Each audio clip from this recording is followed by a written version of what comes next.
السلام عليكم ورحمة الله وبركاته. بسم الله الرحمن الرحيم. الحمد لله رب العالمين.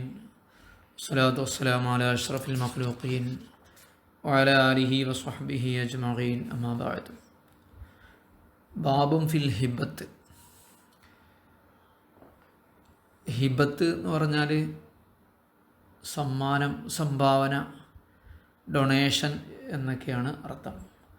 വഹബ യഹബു ഹിബത്തൻ. വഹബ എന്ന് പറഞ്ഞാൽ സമ്മാനം നൽകി, സംഭാവന നൽകി എന്നാണ്. ഹിബത്ത്, വഹബ് എന്നൊക്കെ പറയും. അള്ളാഹു വാഹിബാണ്, ഓശാരം നൽകുന്നവനാണ്. അപ്പോൾ നൽകുന്ന ആൾക്ക് വാഹിബ് എന്ന് പറയും.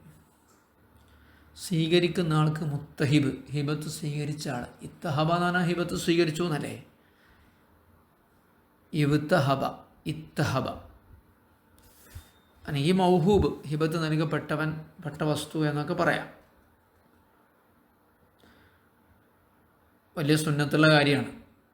അല്ലാഹു സുബ്ഹാനഹു വ തആല പറഞ്ഞു, ഫഇൻ ഖിബ്ന ലക്കും അൻ ശൈഇൻ മിൻഹു നഫ്സൻ ഫകുലൂഹു അനീഅൻ മരീഅ. ഭാര്യമാർ നിങ്ങൾക്ക് മനസ്സ് സന്തോഷിച്ച് വല്ലതും തന്നാൽ ഫകുലൂഹ്, നിങ്ങളത് കഴിച്ചോളൂ. ഹനീഅൻ, സന്തുഷ്ടരായി, മരീഅൻ, അന്നെ കഴിച്ചോളൂ. അപ്പോൾ ഭാര്യമാരെ മഹർ നമുക്ക് വാങ്ങാൻ പറ്റില്ല, അതാണ് വിഷയം, ചർച്ച. അപ്പോൾ അവിടെ അള്ളാഹു പറയാണ്, അവർ നിങ്ങൾക്ക് സംഭാവനയായിട്ട് നഫ്സൻ, മനസ്സറിഞ്ഞിട്ട്, ത്രിബിന, സന്തോഷിച്ച് തരികയാണെങ്കിൽ നിങ്ങൾക്ക് വാങ്ങാം, കഴിക്കാവുന്നതാണ്. വാത്തൽ മാല അലാ ഹുബിഹി. മുഅ്മിനീങ്ങൾ അടയാളം പറഞ്ഞെടുത്ത് അള്ളാഹു പറഞ്ഞു, അയാൾ സ്വത്ത് കൊടുക്കും. അലാ ഹുബിഹി, ആ സ്വത്തിനോട് ഇഷ്ടമുണ്ടായിരിക്കെ. ഇഷ്ടമില്ലാത്ത സാധനമല്ല കൊടുക്കുക. അതുപോലെ തന്നെ ഹിബത്തിൻ്റെ ഭാഗമാണ് സമ്മാനങ്ങൾ കൊടുക്കൽ. കൂലിയുള്ള കാര്യമാണ്.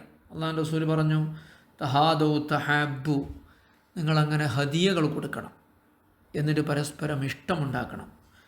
നമുക്ക് മറ്റുള്ളവരുമായിട്ട് ഇഷ്ടമാക്കാനുള്ള മാർഗം എന്താ? സമ്മാനങ്ങൾ കൊടുക്കുക. സദഖ കൊടുക്കൽ സാധുക്കൾക്കാണ്. സമ്മാനം സാധുക്കൾക്ക് അല്ലാത്തവർക്കും സാധുക്കൾക്കും കൊടുക്കും. നമ്മൾ സമ്മാനങ്ങൾ കൊടുത്താൽ നമ്മോട് മറ്റുള്ളവർക്ക് അവരുടെ മനസ്സിന് നമ്മളോടുള്ള വെറുപ്പും അസൂയയും പോയി കിട്ടുന്ന. നബി തങ്ങൾ പറഞ്ഞു, തഹാദവു, നിങ്ങൾ ഹദിയകൾ നൽകിക്കൊണ്ടിരിക്കണം. ഫൈനൽ ഹദിയ്യത, കാരണം സമ്മാനം തദ്ഹബു ബില്ലഗാഇൻ, മനസ്സിൻ്റെ പോരും വെറുപ്പും അസൂയയും നീക്കിക്കളയും. നിങ്ങളോടൊരാൾക്ക് വല്ലാതെ വെറുപ്പ് അസൂയൊക്കെ ഉണ്ടെങ്കിൽ അത് നീക്കാനുള്ള മാർഗം എന്താണ്? അയാൾക്ക് എന്തെങ്കിലും സമ്മാനങ്ങൾ കൊടുക്കുക എന്നുള്ളതാണ്.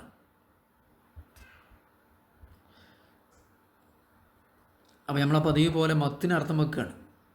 ഹിബത്ത്, സദഖയും ഹദിയയും ഉൾക്കൊള്ളുന്ന ഹിബത്ത്, തംലീക്കുൻ, ഒരു വസ്തുവിനെ മറ്റൊരാൾക്ക് ഉടമപ്പെടുത്തി കൊടുക്കലാണ്. ബിലാ ഇവളിൻ, പ്രതിഫലം വാങ്ങാതെ. പ്രതിഫലം വാങ്ങിക്കഴിഞ്ഞാൽ പിന്നെ അതിന് പേര് കച്ചവടമെന്നല്ലേ. മല്ലക്കയും മല്ലിക്കു തംലീക്കൻ, അതിന് ഈജാബ് വേണം.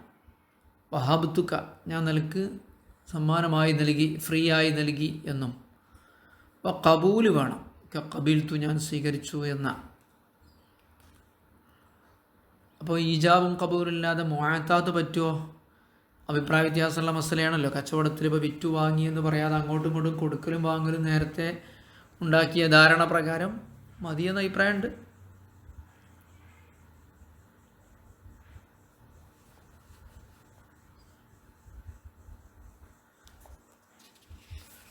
ഇനി അങ്ങനെ സമ്മാനം കൊടുക്കുമ്പോൾ നിബന്ധന എന്താണെന്നറിയോ? സമ്മാനം കൊടുക്കുമ്പോഴും സംഭാവന കൊടുക്കുമ്പോഴും സദഖ കൊടുക്കുമ്പോഴുള്ള നിബന്ധന ബിലാ തഅലീഖിന്, ഒരു കാര്യത്തോട് ബന്ധിപ്പിച്ചുകൊണ്ടാവരുത്. 2024, ഇതിപ്പോൾ 2024 ഡിസംബർ വന്നാൽ ഞാൻ നിനക്ക് സംഭാവന നൽകിയെന്ന് പറഞ്ഞാൽ ശരിയാവില്ല.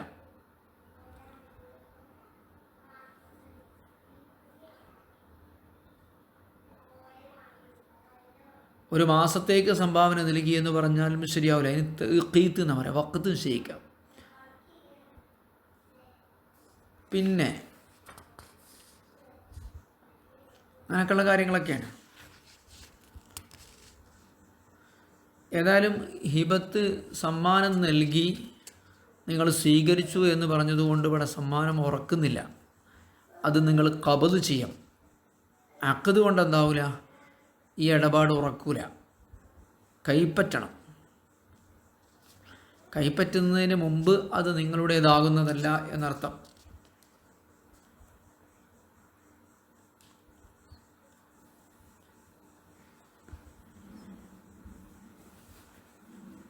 മബി അങ്ങനെയല്ലല്ലോ, വിൽപ്പന സാധനത്തിൻ്റെ കാര്യം അങ്ങനല്ല, ഖബദ് ചെയ്യണമെന്നില്ല.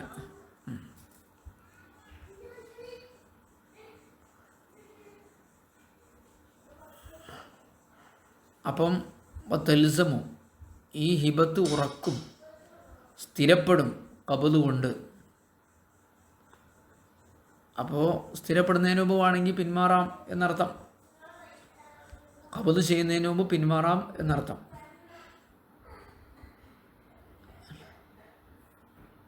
ഇനി നമ്മുടെ വീടുകളിലൊക്കെ കുടുംബങ്ങളിലൊക്കെ സാധാരണ നടക്കുന്നതാണ് ദാനം എന്നാണ് ഇപ്പോൾ അതിൻ്റെ അർത്ഥം. ഹിബത്ത് പറഞ്ഞാൽ ദാനം, ദാനം എന്ന് പറയാം. വാപ്പാര്, ഉമ്മാര്, മാതാപിതാക്കൾ മക്കൾക്ക് നൽകുന്ന ദാനങ്ങൾ, പറമ്പ്, ഭൂമി, വീട്, അങ്ങനെയൊക്കെ കൊടുക്കാറുണ്ടല്ലോ. നമ്മൾ ഒരു സാധനം ദാനം നൽകിയാലേ നമുക്ക് തിരിച്ചു വാങ്ങാൻ പറ്റില്ല. എന്നാൽ മാതാപിതാക്കൾക്ക് എന്ത് ചെയ്യുക, മക്കൾക്ക് കൊടുത്ത സമ്മാനത്തിലും ദാനം തിരിച്ചു വാങ്ങാവുന്നതാണ്. വലിയ അസുലിൻ, മാതാപിതാക്കൾക്ക് അനുവദനീയമാണ്. റുജൂഉൻ, മടങ്ങൽ. ഫീമ വഹബ, അയാൾ നൽകിയ ദാനത്തിൽ. ലിഫറഇൻ, ആർക്ക് നൽകിയ, മക്കൾക്ക്, മക്കൾ, പേരമക്കൾ, അവർക്ക് നൽകിയ സമ്മാനത്തിൽ നിന്ന് പിന്മാറാവുന്നതാണ്, റുജൂ ചെയ്യാവുന്നതാണ്. എപ്പോൾ ഇൻ ബഖിയ ഫി സൽത്വനതി, ആ സമ്മാനം നൽകപ്പെട്ടത് ആ മക്കളുടെ അധികാരത്തിലുണ്ടെങ്കിൽ. മക്കളത് ചിലവാക്കി പോയിട്ടുണ്ടെങ്കിൽ പിന്നെ തിരിച്ചു വാങ്ങാൻ പറ്റില്ല. എൻ്റെ മകനെ ഞാനൊരു 10 സെൻറ്റ് ഭൂമി കൊടുത്തു, എനിക്ക് വേണമെങ്കിൽ എന്താ ചെയ്യാൻ, ഞാനത് തിരിച്ചെടുത്തു എന്ന് പറയാവുന്നതാണ്. കാരണം മക്കൾക്കൊക്കെ പലപ്പോഴും കൊടുക്കുന്നത് അവർ നല്ല ഗുണവും സ്വഭാവമൊക്കെ ഉണ്ട് എന്ന് കാണുമ്പോഴാണല്ലോ. അപ്പോൾ കിട്ടേണ്ടതൊക്കെ കിട്ടി മക്കൾ അവരെ വഴിക്ക് പോകാൻ സാധ്യതയുണ്ട്. അപ്പോൾ അതിനുള്ള പരിഹാരമാണ്, തിരിഞ്ഞു കുത്തുകയാണെങ്കിൽ എന്ത് ചെയ്യുക, തിരിച്ചു വാങ്ങാം. തിരിഞ്ഞു കുത്തിയാലും കുത്തിയില്ലെങ്കിലും തിരിച്ചു വാങ്ങാം, അനുവദനീയാണെന്നാണ് ഇപ്പോൾ ഈ പറയുന്നത്. വലിയ അസ്ലിൻ റുജൂഉൻ ഫീമാ വഹബ, അയാൾ നൽകിയ സമ്മാനം തിരിച്ചു വാങ്ങാവുന്നതാണ്. ഇൻ ബഖിയ, ആ സമ്മാനം നൽകപ്പെട്ട, ദാനം നൽകപ്പെട്ട വസ്തു ഉണ്ടെങ്കിൽ, മൗഹൂബ് ഉണ്ടെങ്കിൽ, ഫീ സൽത്തനത്തി, അവൻ്റെ ഉടമസ്ഥതയിലും അധികാരത്തിലും ഉണ്ടെങ്കിൽ.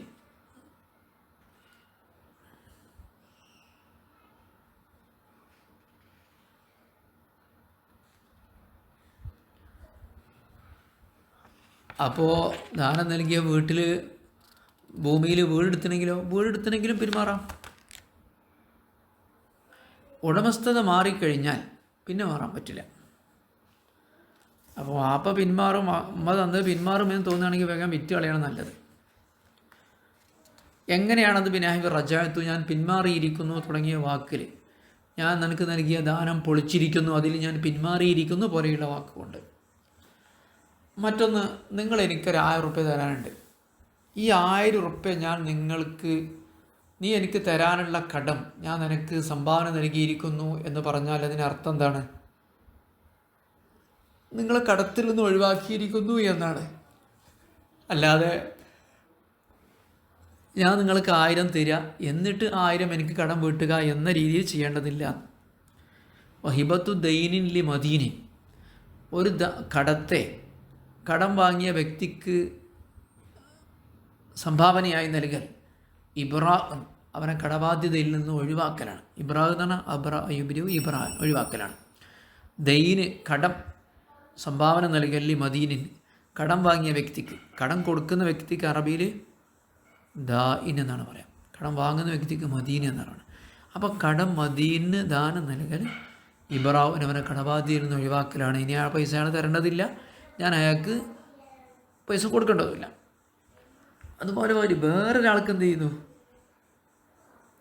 ഒരു കടത്തെ നൽകുന്നത് സ്വഹീഹത്തുൻ, അത് ശരിയായ ഹിബത്തുമാണ്. എനിക്ക് സെയ്ദ് എന്ന വ്യക്തി തരാനുള്ള 1000 രൂപ ഞാൻ വേറൊരാൾക്ക് എന്ത് ചെയ്യാണ്, സംഭാവന കൊടുക്കുകയാണ്.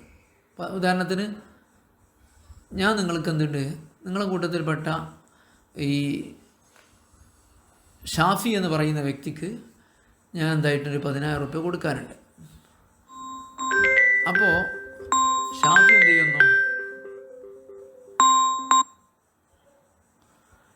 എന്ത് ചെയ്യുന്നു, എന്നോട് പറയാണ്, വേറെ ലത്തീഫ് എന്ന ആളോട് പറയാണ്, ഷാഫി ഉസ്താദ് എനിക്ക് തരാനുള്ള 10,000 രൂപ ഞാൻ നിങ്ങൾക്ക് സംഭാവനയായി നൽകിയിരിക്കുന്നു എന്ന് പറഞ്ഞാൽ ശരിയായ ഹിബത്താണ്, ശരിയാണത്. വലിയ ഗൈരിഹി, കടക്കാരനല്ലാത്ത വ്യക്തിക്ക് കടം ദാനം നൽകൽ സഹീഹത്തുൻ, അത് ശരിയായ ഹിബത്താകുന്നു. അത് എത്രയാണ് എന്ന് അറിയണോ വേണ്ടതെന്ന് ചോദിച്ചാൽ അറിയൽ നിർബന്ധമാണ് എന്നാണ് പ്രബലമായ അഭിപ്രായം.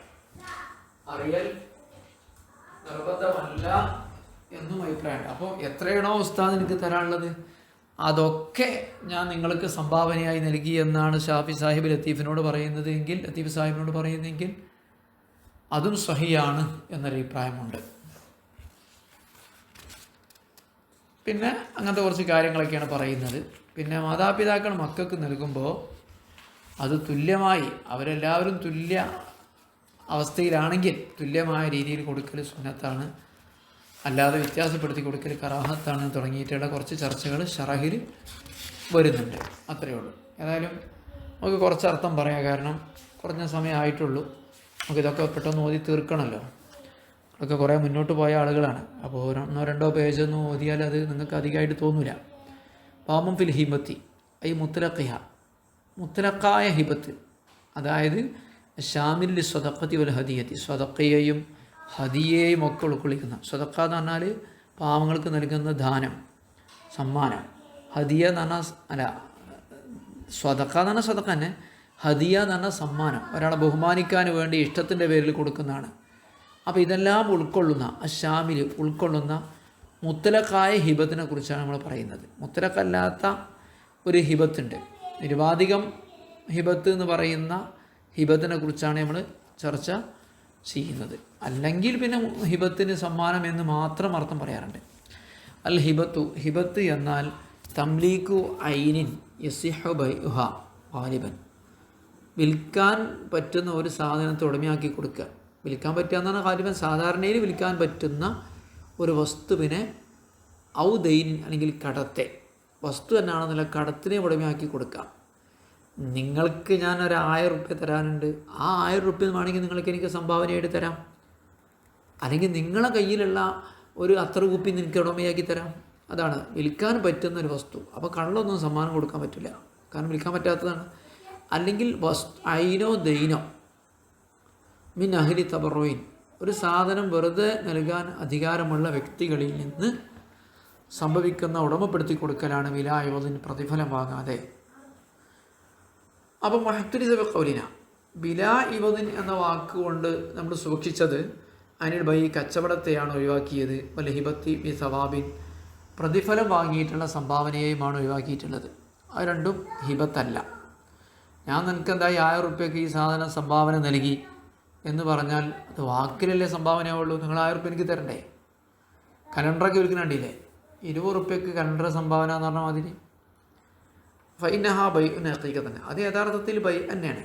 ഞാൻ നിനക്ക് 1000 രൂപയ്ക്ക് ഈ സാധനം സംഭാവന നൽകി, ദാനം നൽകി എന്ന് പറയുന്നത് യഥാർത്ഥത്തിൽ ബൈ ആണ്. അപ്പം ബിലാ ഇവദിൻ എന്ന വാക്ക് ഏതൊക്കെ കാര്യങ്ങൾ ഒഴിവാക്കാൻ വേണ്ടിയാണ് സൂക്ഷിച്ചിരിക്കുന്നത്? ബൈഇന്, ഹിബത്തും ബി സവാബിൻ, പ്രതിഫലത്തിനുള്ള സംഭാവനയെയും ഒഴിവാക്കിയിരിക്കുന്നു ബിലാ ഇവദിൻ എന്ന് പറഞ്ഞപ്പോൾ. അതിനൊക്കെ ഹിബത്തുണ്ടാകും, പ്രതിഫലം ഉണ്ടാകും. ഹിബത്തിനും സദഖക്കും ഹദിയക്കും ഹിബത്തുണ്ടാവില്ല.